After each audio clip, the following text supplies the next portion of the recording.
Y en Italia tenemos a Marcelo y a Simona Rodríguez en Nápoles. Marcelo ha venido aquí a compartir con ustedes. Él canta precioso, es un buen pastor.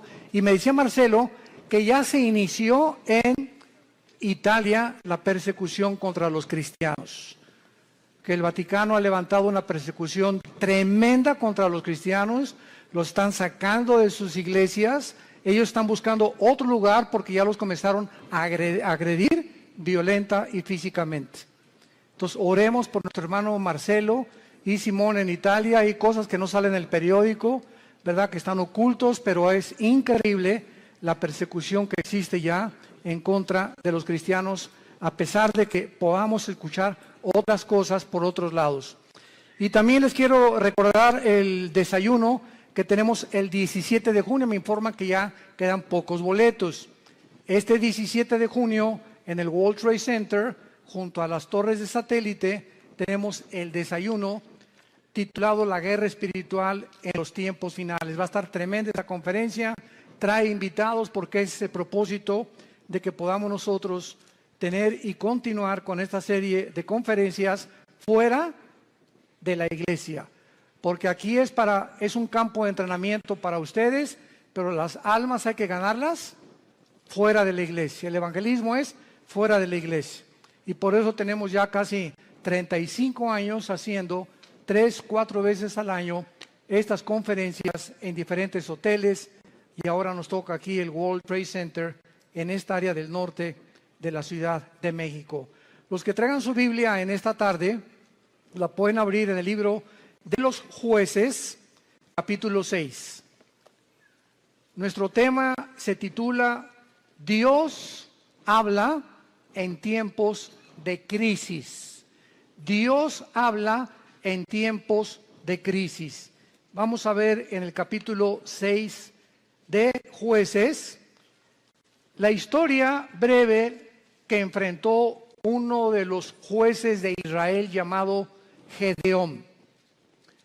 El libro de los Jueces, y esta es una característica increíble de la Biblia, que no se nos oculta los pecados de los más grandes hombres, ni tampoco se nos oculta los pecados de diferentes tribus o naciones que han a través del tiempo atravesado nuestra historia. Y el libro de los Jueces se puede considerar en el Antiguo Testamento que fue la época más oscura de la historia de Israel, donde más apostasía hubo, porque hubo aproximadamente 13 jueces en un periodo, estamos hablando de 400 años. O sea, el libro de los Jueces cubre un periodo de 400 años. Cubre 7 apostasías, 7 esclavitudes bajo 7 naciones paganas y 7 liberaciones de Dios. Este libro es un libro que contiene, vuelvo a repetir, la historia de este pueblo de Dios que es Israel, donde continuamente estaban ellos alejándose de él. Y Dios iba y los recogía. Pero siempre Dios tiene hombres o mujeres que Él escoge para que tú vayas a tu casa a traer a tu familia a la cruz, para que puedas traer a tu nación a la cruz, para que en tu escuela comiences a alborotar la escuela y a conseguir que en tu escuela se hagan conferencias, para que podamos alcanzar al mayor número de personas, para que en tu negocio, en tu consultorio médico, en tu bufete de abogados, en tus despachos de contaduría, en tu taller de carpintería, Dios nos llama a nosotros para que seamos luz. Y mientras nosotros no estamos haciendo nada, los malos van a prosperar. Decía un gran hombre que la maldad existe porque los buenos no hacen nada. Entonces, si nos limitamos a ser cristianos de domingo y solamente venimos el domingo a persinarnos y a tener un devocional, oír la palabra, y no entendemos la responsabilidad tan enorme que Dios nos ha encomendado, estamos muy lejos de poder verdaderamente presentarnos delante de Dios sin tener nada de qué avergonzarnos. El libro de los Jueces describe, repito, una de las peores épocas que atravesó Israel. Fueron tiempos de apostasía muy grandes, por lo que Dios tenía que levantar hombres para que volvieran el corazón del pueblo a Dios. Estos jueces o estos líderes que en esta época Dios levantó, eran épocas de emergencia nacional y conducían al pueblo a la guerra, dirigiendo a la nación y ejerciendo las funciones de magistrados, de militares y de civiles al mismo tiempo. Porque en esta época, ¿verdad?, el sacerdocio estaba por los suelos y no había realmente un gobierno civil que se pudiera respetar. Esta es, en Jueces capítulo 6, la cuarta vez en el libro, la cuarta vez que Dios levanta una nueva generación que le fallaba a Dios. Y esta generación había sido cautivada por el mundo. Era una generación donde vivían, y vamos a comparar esta época, que por eso escogí este capítulo, con la crisis emocional, social, política, diplomática y emocional que estamos viviendo tú y yo en este siglo XXI al cual hemos entrado. Esta generación, ¿verdad?, dejaron de vivir separados para Dios y a desear el estilo de sus vidas mezclándose en las fiestas, en las diversiones, en todos los ritos paganos, con un cristianismo completamente diluido. El mensaje que se propagaba ya no era el mensaje del evangelio como ahora en nuestra época. Mi esposo y yo, que hemos estado viajando estos últimos meses, cada vez nos encontramos con todos los cristianos o iglesias a donde vamos, aquí, fuera de México, en Estados Unidos, buscando una iglesia que les dé alimento espiritual, que les dé una sana doctrina, que puedan realmente sentirse edificados con la palabra de Dios, y están buscando por todos lados por la forma tan diluida en la que el evangelio se ha propagado. Y al mismo tiempo vivimos una época de cinismo espiritual. Hace algunos días yo estaba en una conversación con una persona que conozco hace muchos años en Cristo. Bueno, este es solamente como un ejemplo de introducción al libro de los Jueces. Y esta persona yo la conozco ya hace muchos años. Es más, él vino y se convirtió bajo nuestro ministerio. Y entonces yo oí hace como algunos meses que él había abandonado a su esposa y había abandonado a sus hijas. Y se había ido, pues, desde luego con un amante, ¿verdad? Con otra muchacha, su secretaria, o no sé, no importa quién haya sido. Entonces me encuentro yo a esta persona y comienzo a decirle, oye, ¿qué fue lo que sucedió? ¿Verdad? Que estoy en mi corazón partido a la mitad por lo que tú has hecho. ¿Y saben ustedes lo que me contestó esta persona que tenía aproximadamente o tiene casi 15 o 20 años en Cristo? Bueno, pero ya nos perdonó Dios. Le digo, bueno, te perdonó a ti. No es que mi esposa pues ya también anda buscando otro. Pues claro, le dije, no se va a quedar a vestir santos. Si tú te vas con la amante y te casas con la otra, tu esposa no se va a quedar a esperarte toda la vida. Entonces no vengas con ese cinismo y decirle, pues ella arregló su vida, ya nos perdonamos los dos y ya me perdonó Dios. Inmediatamente lo que yo detecté fue lo siguiente, que hay cantidad de personas que se llaman cristianas y que piensan de la misma forma, total que Dios me va a perdonar y me puedo divorciar. Y ya que me case con otro y forme otro hogar, entonces ya Dios me puede perdonar y comienzo nuevo. Porque él me dijo, bueno, ¿y ahora qué sigue? Le dije, lo que seguía era lo siguiente. Si tú abandonas a tu esposa por adulterio y por otra mujer, tú te arrepientes de tus pecados y esperas que tu esposa te perdone y te esperas antes de casarte a que se case ella primera para que tú quedas libre.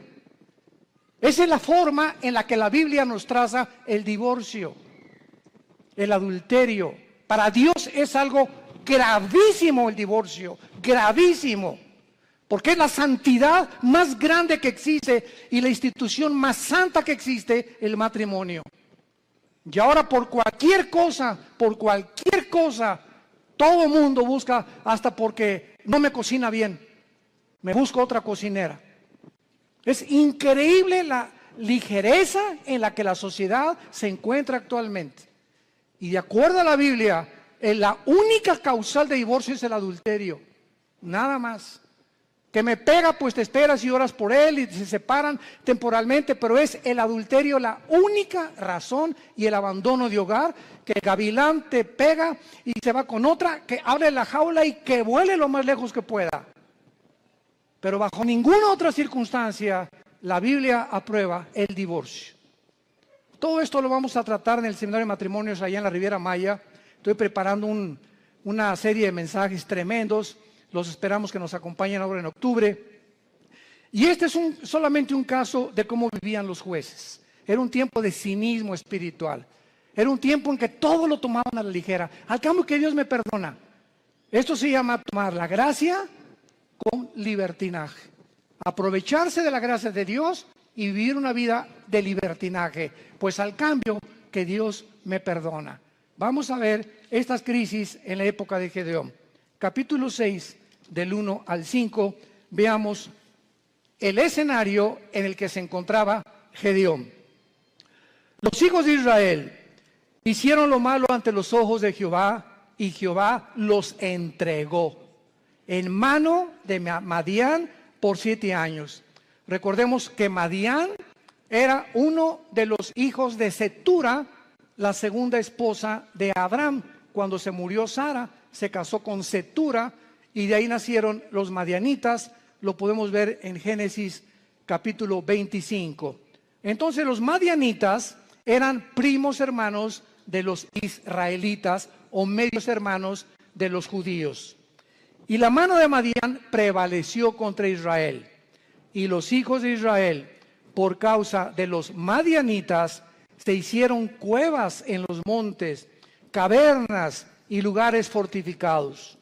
Pero pues sucedía que cuando Israel había sembrado, subían los madianitas y amalecitas, y los hijos del oriente contra ellos subían y los atacaban.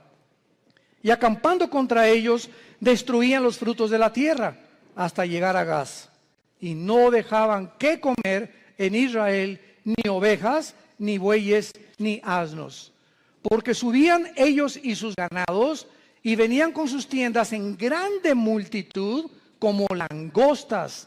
Ellos y sus camellos eran innumerables, así venían a la tierra para devastarla. No cabe duda que podemos nosotros, con esta introducción, poder comparar la época en la que nosotros estamos viviendo y el paralelo tan grande que existía en los tiempos de Gedeón y nuestro tiempo actual. Vemos en estos primeros 5 versículos la primera clase de crisis. Estaban atravesando una crisis social y de mucha violencia. Israel se había abandonado de los caminos de Dios.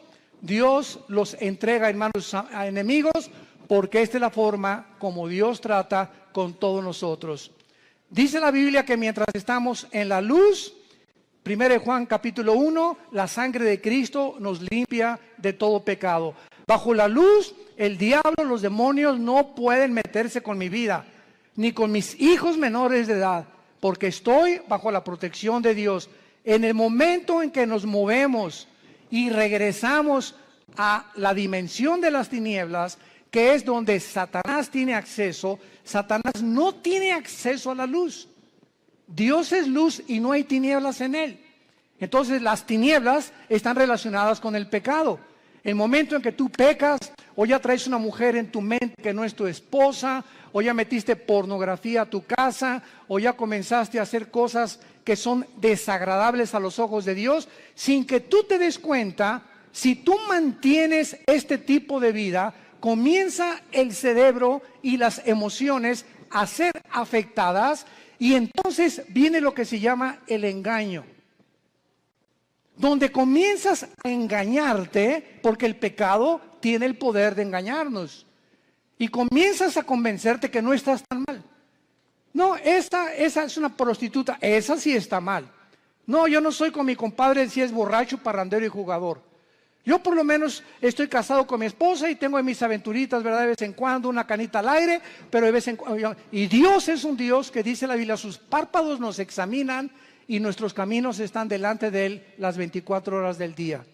Y cuando viene el engaño, cuando vienes tú a la iglesia a oír la palabra de Dios como los domingos o los estudios entre semana que muchos de ustedes toman o en el ITI, el propósito de Dios al exponernos a su palabra es abrirnos el entendimiento para convencernos de pecado. Siempre que hay un mensaje de la Biblia, hay algo que el Espíritu Santo usa que se llama la convicción de pecado, porque solo Él, ni el pastor, ni tu compadre, ni nadie te va a convencer que estás mal más que la palabra de Dios. Entonces nos exponemos a la palabra de Dios y tú en esta tarde que escuchas tienes esta oportunidad en la que Dios te está hablando. Yo no sé tu vida. Muchos dicen, es que ¿quién le contó mi vida? Nadie me ha contado tu vida, ni te conozco, mosco. Entonces ese es un problema tuyo y con Dios, pero Dios usa la Biblia y si tú cuando oyes la palabra de Dios no te arrepientes y sales por esa puerta igual que como entraste, viene lo que se llama la dureza del corazón, que se usa con la palabra porosis en el griego, que es cuando un carpintero o una persona que usa instrumentos de martillos y de cinceles está golpeando y golpeando hasta que te salen callos en las manos. Esto es un fenómeno muy interesante. Y cuando te salen callos, lo interesante que el callo no tiene células. Le metes al callo una aguja y no lo sientes. Trátalo y vas a ver cuando te salga un callo, porque es tejido muerto. Y esta palabra se usa en el hebreo y en el griego para describir la dureza del corazón que muchos cristianos comienzan a tener, donde llega el momento que la palabra, como una espada que quiere cortar, ya no corta, porque ya perdiste la sensibilidad al Espíritu Santo. Y entonces, cuando llegas a ese punto donde ya no eres sensible a la palabra de Dios y que no te das cuenta cuán duro está tu corazón, si eres una persona regenerada por el Espíritu Santo y realmente naciste de nuevo, eres un hijo y eres una hija de Dios, Hebreos 12, Dios te va a disciplinar. Y déjame decirte algo, cuando a Dios le queda esa opción de disciplinarnos, su mano es muy, pero muy pesada. Dice en Hebreos 10, horrenda cosa es caer en manos del Dios vivo. Y no les está hablando a los incrédulos, les está hablando a la familia de Dios. Su mano es muy pesada porque Cristo dijo, es preferible que pierdas tu mano, tu pierna, tu brazo o tus ojos o lo que sea físicamente a que entres al infierno entero.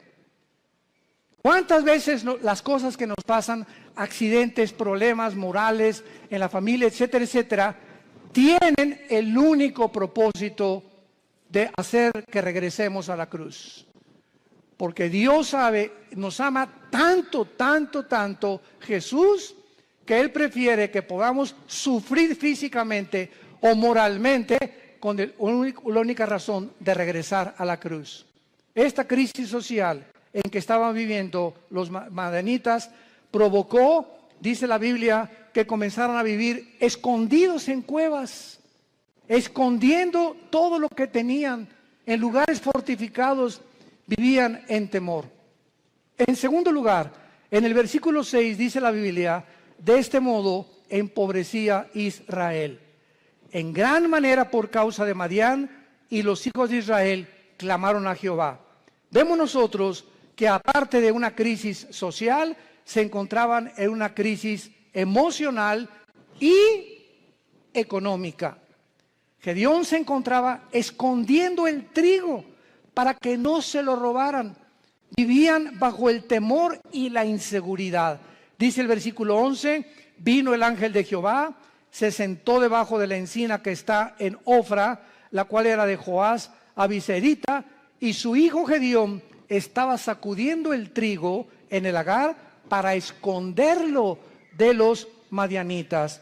Y en tercer lugar, no solamente vivían una crisis social y de violencia, una crisis económica y emocional, sino que la peor de todas era la crisis moral y espiritual en que se encontraban.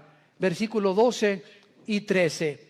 Y el ángel de Jehová se le apareció a Gedeón desde luego y le dijo: Jehová está contigo, varón esforzado y valiente. Y Gedeón le respondió: Señor mío, si Jehová está con nosotros, ¿por qué nos ha sobrevenido todo esto? ¿Por qué le pasó esto a mi hijo? ¿Por qué me chocaron el carro? ¿Por qué me robaron? ¿Por qué estamos en la condición en la que estamos? ¿Por qué estoy pide y pide trabajo y no encuentro por ningún lado? ¿Qué está pasando? Señor, si tú estuvieras conmigo, no estuviera pasando esto que estoy atravesando. ¿Y dónde están todas sus maravillas? Le sigue diciendo Gedeón al ángel. A ver, ¿dónde están las maravillas de Dios? Que nuestros padres nos han contado diciendo que nos sacó Jehová de Egipto. Y ahora Jehová nos ha desamparado y nos ha entregado en manos de los madianitas.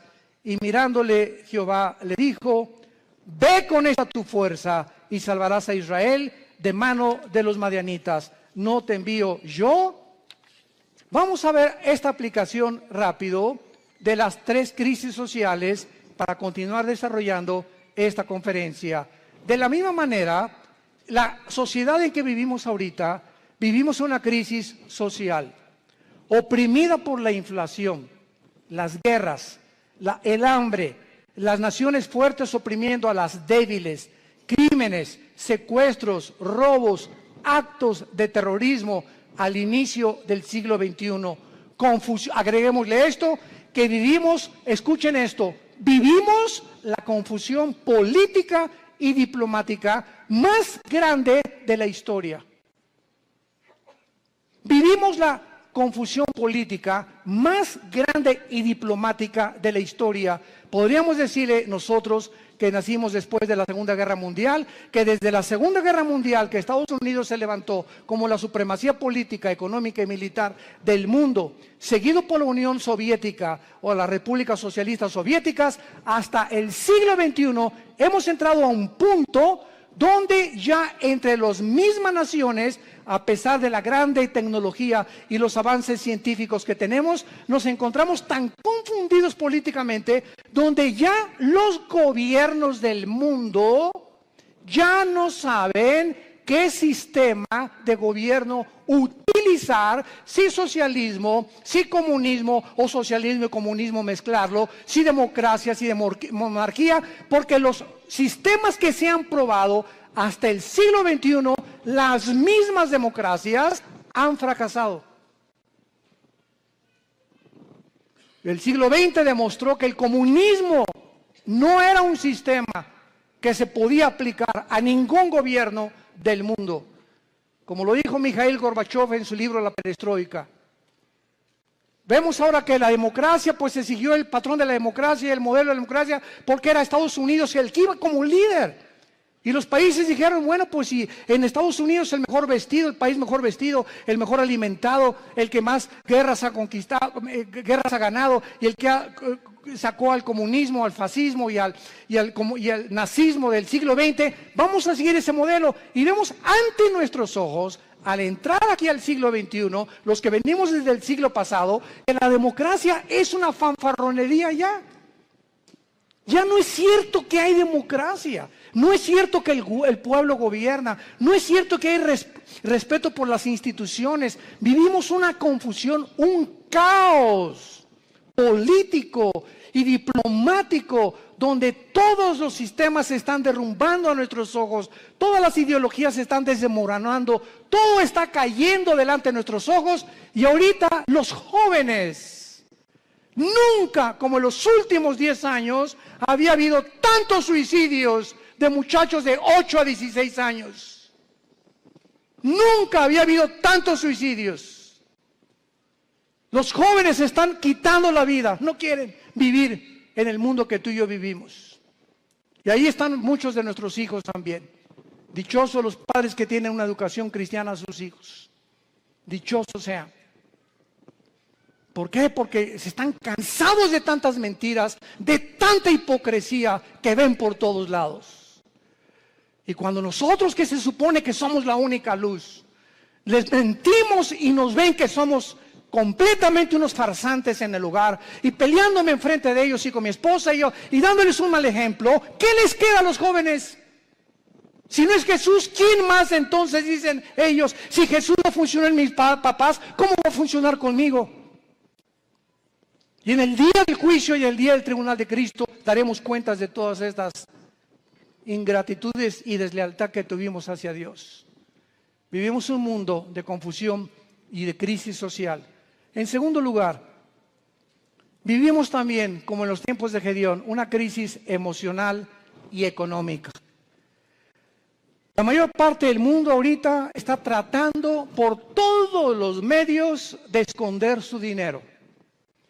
¿En qué puedo invertir mi dinero? No se imagina la cantidad de correos que nos llegan. Oiga, ¿qué me recomienda, pastor? ¿Comprar euros o en el dólar o en Wall Street o comprar bienes y raíces? Dicen que el dólar va a seguir cayendo, que viene un caos económico en Estados Unidos que va a hundir el peso aún más todavía, etcétera, etcétera. Y todas las cosas que comienzan a bambolearse, como dice en Hebreos 12, voy a sacudir los cimientos del mundo, la economía, la política, los temas, todo va a comenzar a bambolearse. Así vivimos un mundo donde comenzamos a ver que todo es inestable, todo, no hay nada firme, todo está cayéndose a nuestros ojos, la moral por los suelos, como lo vamos a ver también, la política, la economía, la ideología, todo. ¿Qué entonces hacemos los cristianos? Vivimos una época de crisis, ¿quién lo puede negar?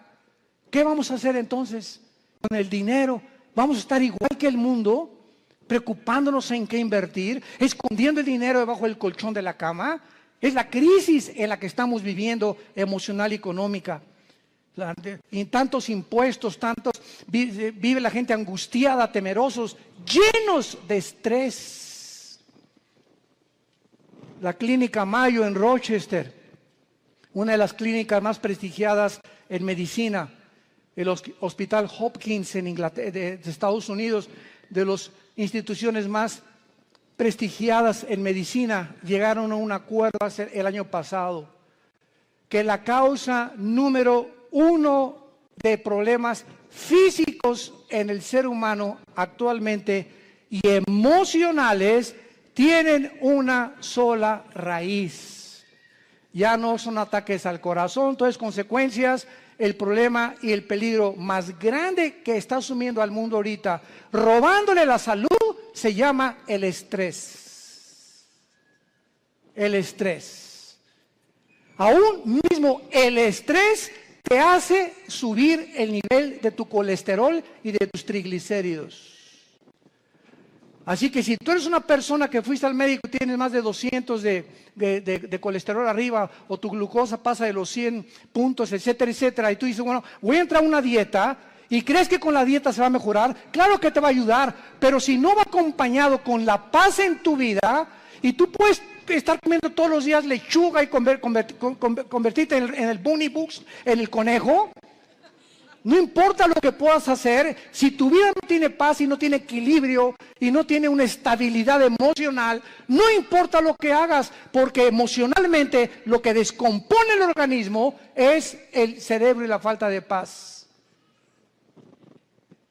El estrés es un estado de angustia, de incertidumbre, que estás así, de enojo, de ira, de desconfianza en el mundo, andas como león enjaulado y se te atraviesa en el tráfico y quieres sacar la pistola y le recuerdas a la mamá y hasta a la abuelita le recuerdas cuando se atraviesan en el tráfico. Y llegas a la casa y estás igual. Entonces, tú no vas a llegar a los 40, 50, 60 años de edad como una persona normal y vas a comenzar a padecer de enfermedades que tienes una buena dieta, pero te está descomponiendo tu estado emocional. ¿Por qué? Porque no tienes paz.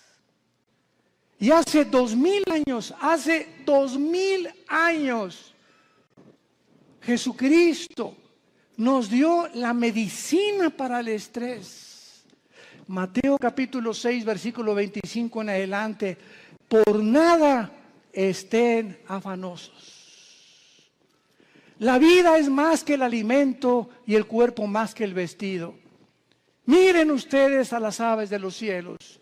Aunque tú en tu cerebro no lo puedas captar, ni lo puedas dimensionar, los pajaritos, cada pajarito de cada campo, de cada bosque en el mundo, cada pajarito depende de mi Padre.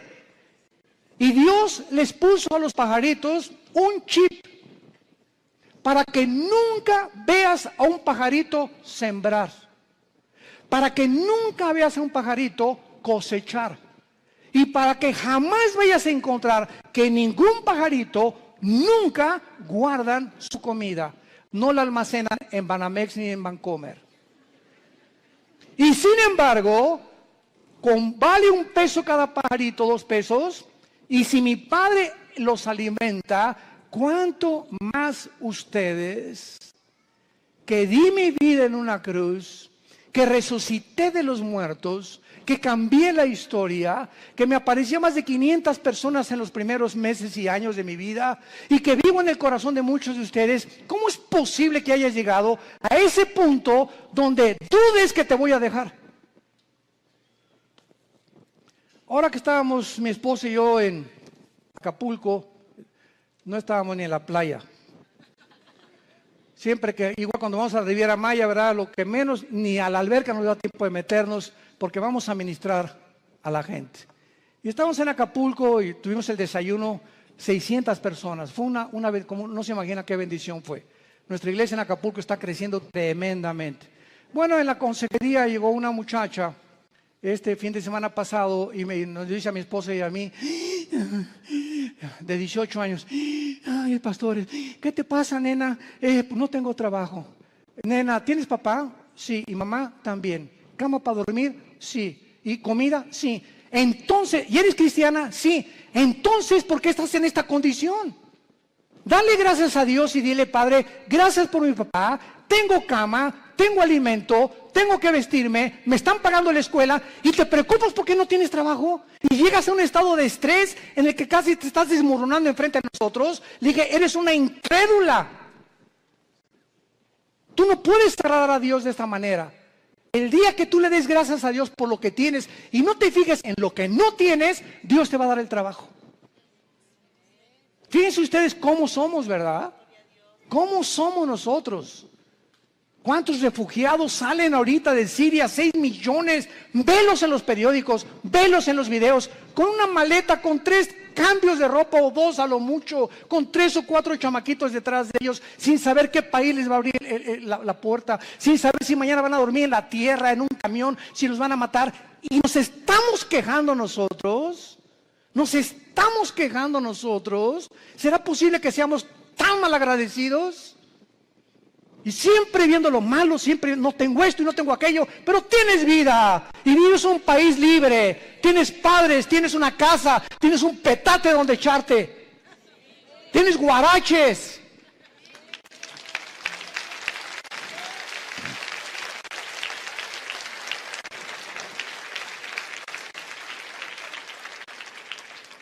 Vivimos una crisis moral y una crisis espiritual, no cabe duda.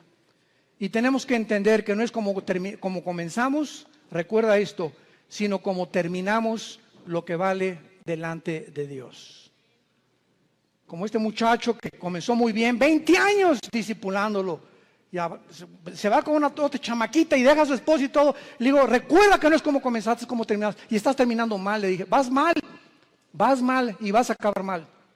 Comenzaste muy bien, pero todo aquello que tú hiciste no te será tomado en cuenta, porque lo que importa es cómo llegamos a la meta. Lo que va a contar delante de Dios. Pues hice un asilo para ancianos, hice un orfanatorio para niños, eso fue del pasado. Hoy, si tú mueres, hoy en la noche, ahorita saliendo te atropella un camión, se te avienta encima un camión de 10 toneladas. Y te da como tortilla aplastado y llegas al cielo ahorita mismo en la tarde. ¿Qué le vas a decir a Dios? ¿Qué hiciste con tu vida? Lo alabaste, lo bendeciste. ¿Cuánto de tu tiempo se lo dedicaste a Él? ¿A cuántas personas les hablaste de Jesús? ¿A cuántas personas de tu familia ya has traído a la cruz? Hoy, ¿qué es tu vida? Tú no sabes si hoy es el último día que vivimos. Nadie lo sabe. En Hebreos capítulo 6 hay una exhortación muy fuerte y se nos dice, Hebreos 6, 11 y 2. Pero deseamos que cada uno de ustedes muestre la misma solicitud hasta el fin. Otra vez, no es como comenzamos, sino mantener el mismo ritmo. Por eso se compara la vida cristiana con los maratones en Hebreos 12, que corramos de tal manera que alcancemos el premio. Entonces, no es solamente como comenzamos, sino mantener el ritmo, mantener el ritmo, mantener el ritmo.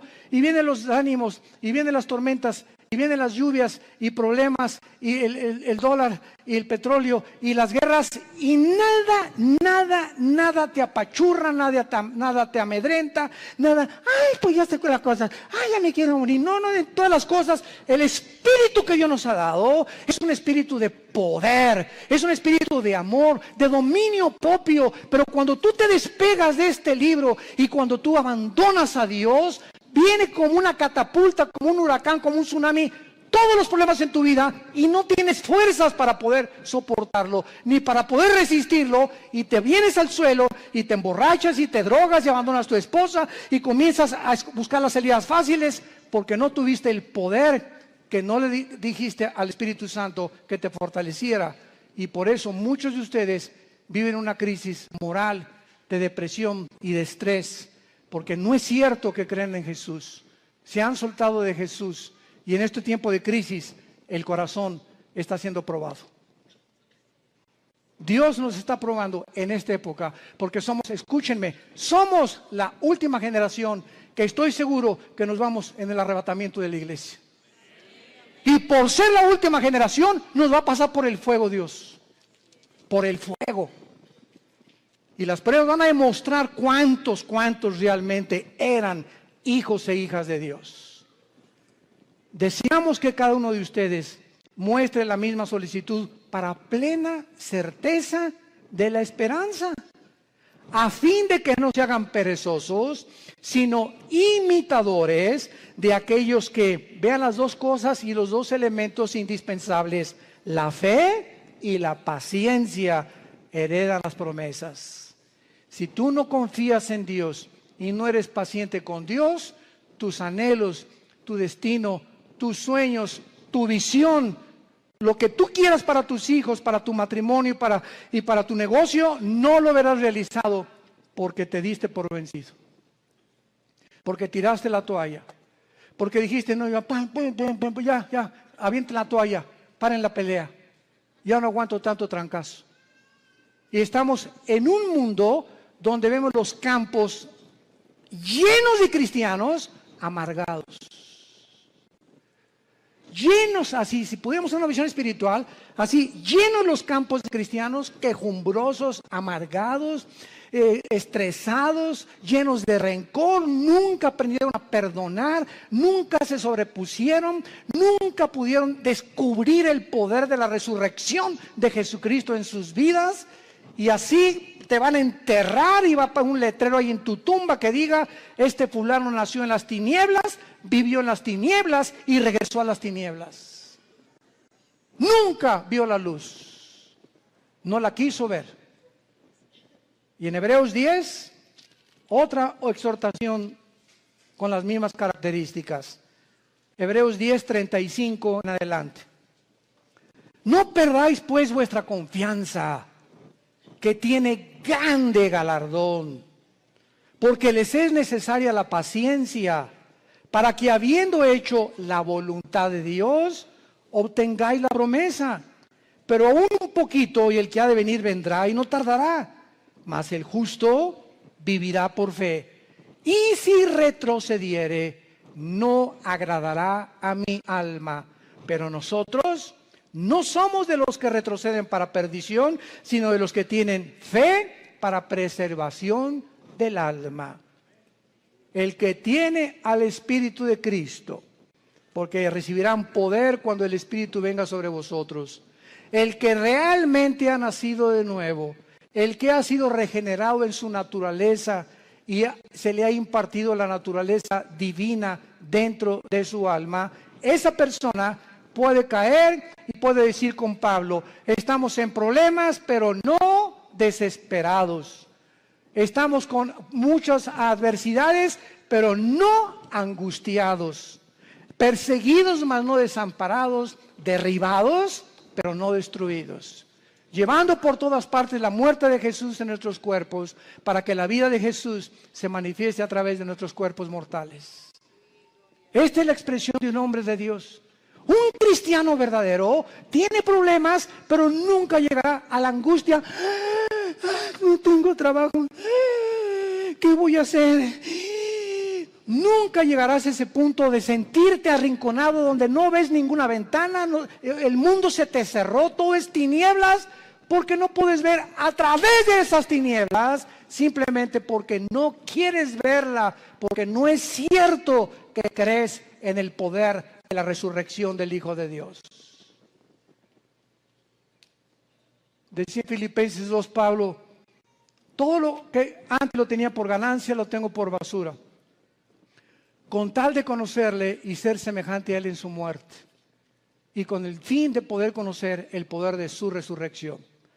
No solamente Cristo nos quiere que seamos iguales a su Hijo en conocimiento, en teología y en cosas intelectuales y de mucho conocimiento bíblico, sino que ese conocimiento nos transforme en guerreros, en guerreras, en hombres y mujeres que empujemos en la generación que tenemos, que no tengamos temor de nada ni de nadie, ni de los alacranes, del hombre, ni de la política que se cae. No tenemos miedo de nada, porque hay un Dios, nuestro reino está allá arriba, ahí viene la ciudad de Jerusalén, ya vienen por nosotros, ya viene una nave espacial grandísima que se llama la Nueva Jerusalén, donde va a aterrizar aquí en Apocalipsis 21 y 22, y donde vamos a vivir para siempre, y esa es la esperanza. Y mientras que se caiga el mundo, que se derrumbe el mundo, pero no me voy a dejar vencer por el mundo, porque el mundo no tiene esperanza. Tú y yo tenemos esperanza. Y esa esperanza es la que tenemos que transfundir a nuestros hijos.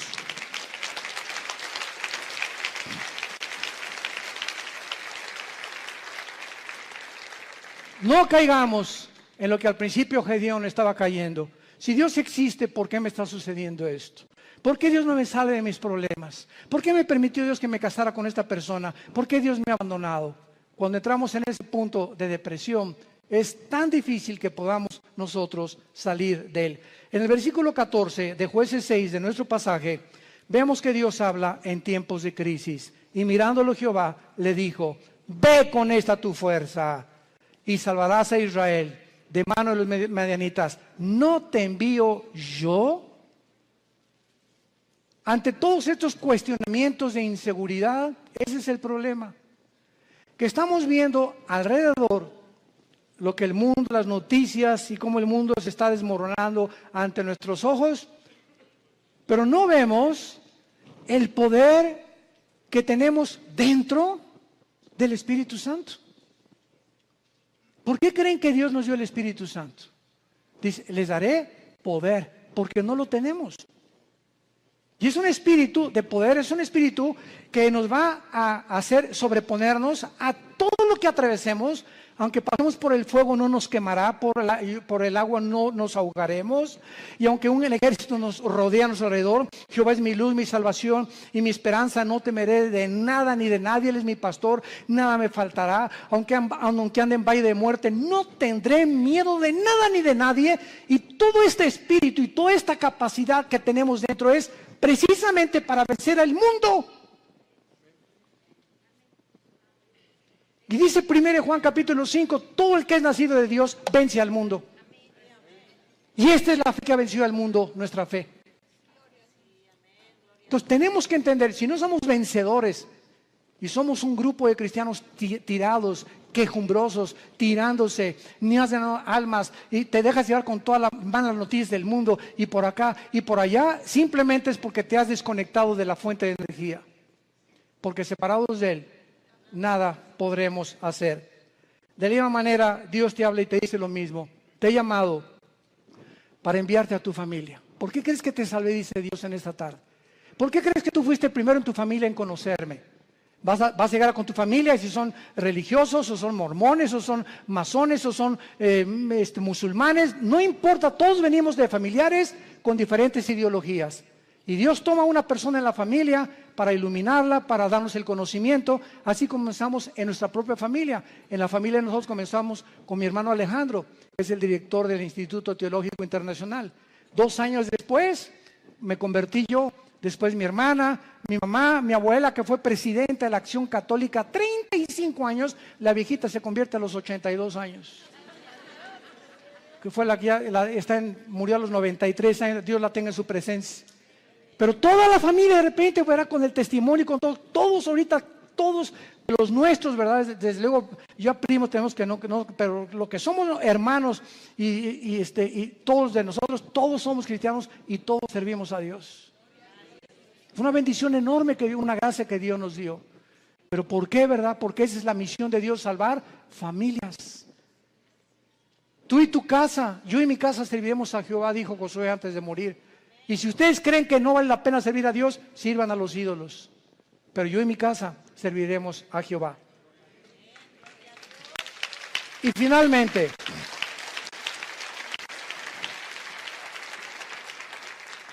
Gedeón le responde a Dios, versículo 15 y 16. Entonces le respondió: Señor mío, ¿con qué salvaré yo a Israel? He aquí que mi familia es pobre en Manasés, y yo el menor en la casa de mi padre. Jehová le dijo: ciertamente yo estaré contigo y derrotarás a los madianitas como a un solo hombre. ¿Has tú también argumentado igual con Dios? Señor, pero ¿cómo salvaré a mi familia? ¿Cómo les puedo testificar si soy débil? ¿Cómo me pones a mí de maestra de escuela dominical si con trabajo sé enseñar? ¿Cómo me quieres mandar a mí de misionero si tengo miedo de los afganistanes y ahí en Venezuela? ¿Cómo me mandas a mí de estas cosas? Y siempre estamos viéndonos nuestras capacidades. Siempre estamos viendo lo que nosotros podemos o no podemos hacer. ¿Cómo no me van a mí escuchar si en mi clase les hablo? Tartamudo, Señor. No veas tu tartamudez, no veas tus discapacidades, no veas tus debilidades, velo a Él. Eso fue lo que Moisés le dijo también. ¿Cómo me mandas a Faraón? Y le dijo Dios: ¿qué no hice yo el oído y no hice yo la boca? No tengas miedo, vas en mi nombre y yo te daré el poder y la capacidad que ni siquiera conocías, porque cosas que están ocultas y que no han consumido el corazón del hombre y que el hombre no ha conocido son las que Dios tiene escondidas y guardadas para los que le aman y creen en Él. Ve, sé valiente, ve con tu familia, sé valiente con tus amigos, sé valiente en tu trabajo, háblales del Señor, háblales de Cristo. Tú no te imaginas, cuando acabes de hablar, te vas a preguntar: ¿fui yo? Así es, comenzamos a desconocernos. Yo antes de subir un púlpito, ¿verdad? Estuve 3 años de misionero, primero en la sierra. Ahí comencé yo de misionero, lo comentaba ahorita en la mañana al pastor César. Durmiendo en pisos de adobe entre Oaxaca y Guerrero, en la Costa Chica, en la Costa Grande, del 77. Este año, con la gracia de Dios, cumplo 40 años de servir a Dios. Este año. Gracias a Dios. Pero comenzamos. Dormíamos en ladrillos, envueltos en periódicos. Me dio malaria, me dio tifoidea 2 veces, temperaturas de 40 grados. Si no había un doctor por ahí, yo no estaría vivo ahorita.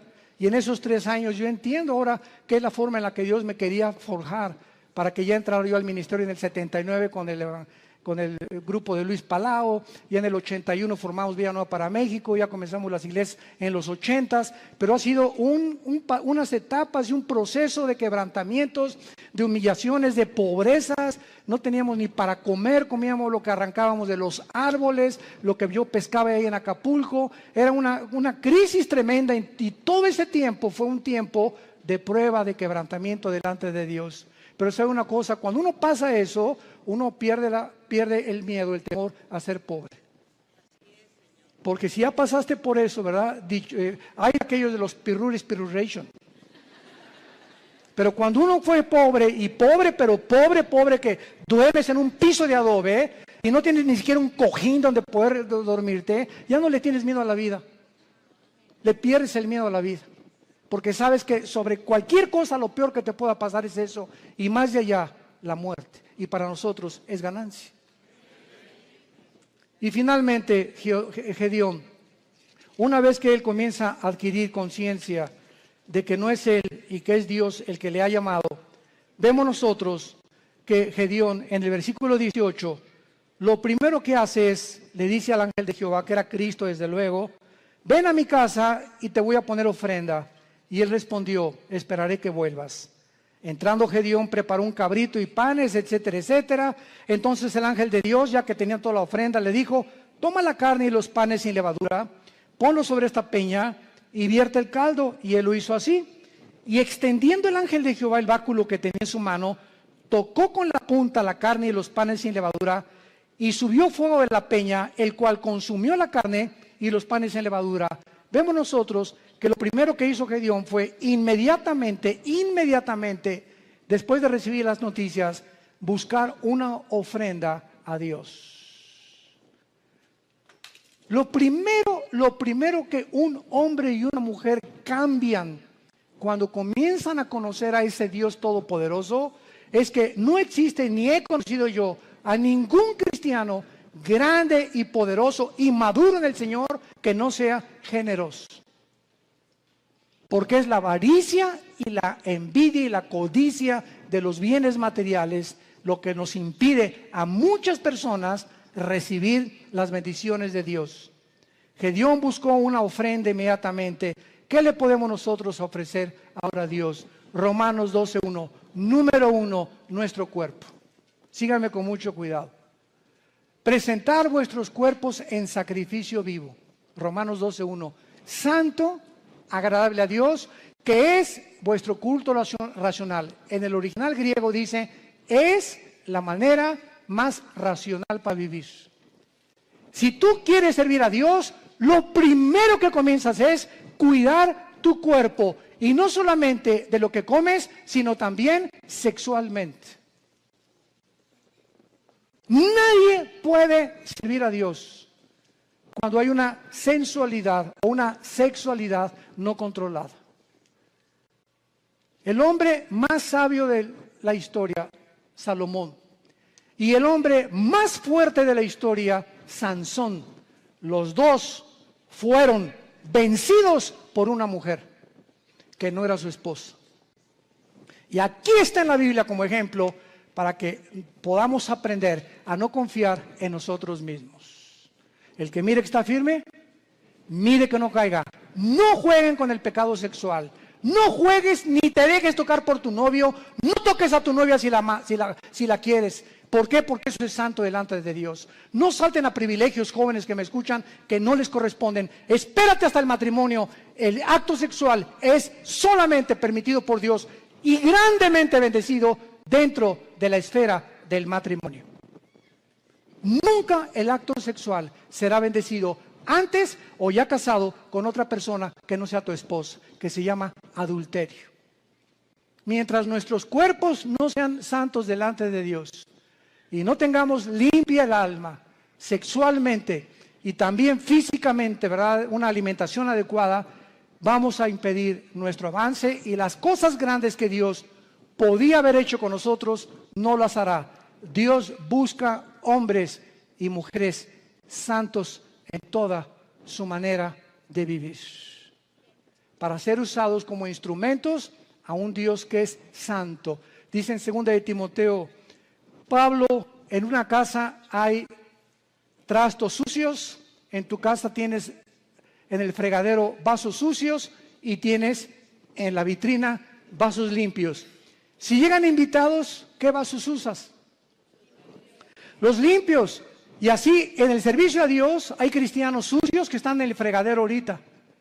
Ahí están, Dios que está queriendo lavarlos y no los usa Dios. Y quieres que te use Dios, pero no te puede usar porque no estás limpio, entiéndelo.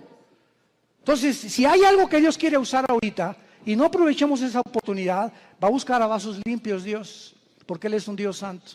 No nos perdamos esta oportunidad de servir a Dios por nuestra falta de limpieza y de santidad, porque estamos viviendo ante un Dios santo. Y finalmente, dice el versículo 24, y edificó allí Gedeón altar a Jehová y lo llamó Jehová Shalom, el cual permanece hasta el día de hoy y de Ofra. Vemos nosotros que Dios le dice a Dios, yo soy tu paz, Y mientras yo tenga tu paz y yo gobierne tu vida sexual, tus pensamientos, tus emociones, tu destino, tú vas a ser un vaso que te vas a rendir. Y nunca nadie ha podido imaginarse lo que Dios puede hacer con un hombre y con una mujer enteramente rendidos bajo su poder.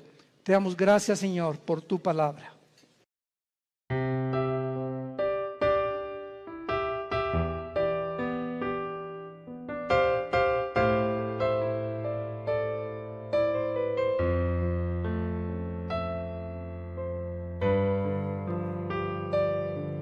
When my heart is heavier, I remember that I have got someone like you in my life. A single day is nothing without you. I hope that my sunshine will always be with me.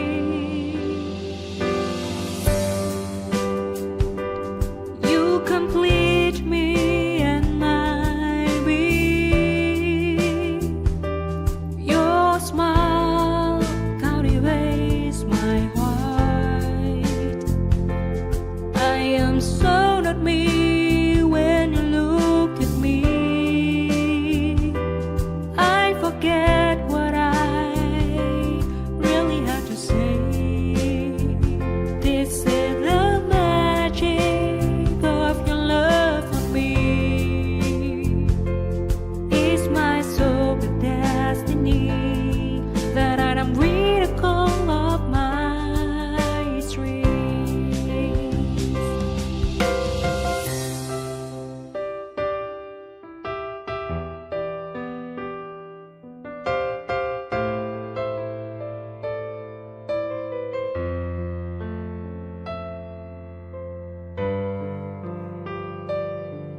When my heart is heavier, I remember that I have got someone like you in my life.